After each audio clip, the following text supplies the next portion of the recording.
One late evening, in the middle of a bustling city, the wife suddenly asked her husband, "Tell me, what are we truly living for in the end?"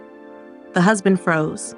The question seemed simple, yet it cut straight through his heart like a blade. Both of them fell silent. The street lights cast a pale golden glow through the window. Outside, the traffic kept rushing by. But inside their home, everything seemed to stop. The wife leaned closer, her voice trembling. "Is it for money? For success? For what others think of us? Or is it something deeper?" The husband rubbed his forehead, searching for words. "All these years, I thought I was living to give us stability, to build a life we wouldn't regret. But sometimes I wonder, have I been chasing the wrong things?" Tears welled in her eyes. "I don't want to just exist. I want to feel alive. To wake up every day knowing there is meaning, not just survival." The room fell into silence, heavy with questions neither of them could fully answer. The husband finally whispered, "Maybe what we're truly searching for isn't out there in the world, but here, between us, in the way we love, in the way we care."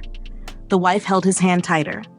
"So in the end, we live not for money, not for recognition, not for appearances. We live for love, for connection, for the moments that make us human." Their eyes met, and for the first time in a long while, they both smiled. Not because life was perfect, but because they had found a truth worth holding on to. Outside, the world continued its rush.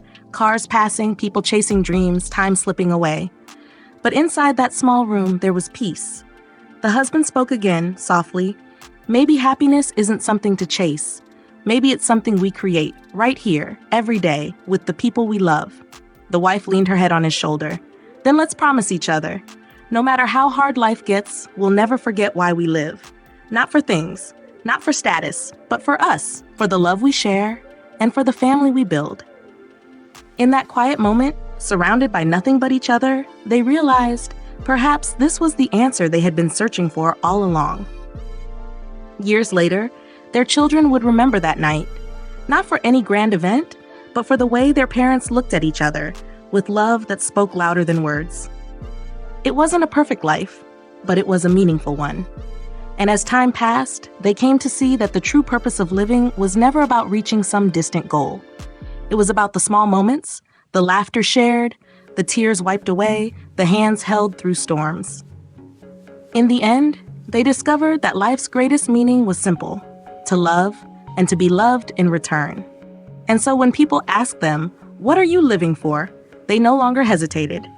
They answered softly but firmly, "We are living for this. For us, for love, for the people we hold dear." And in that quiet truth, they finally found peace. Because the question was never about what the world expected them to live for. It was always about what made their hearts feel alive.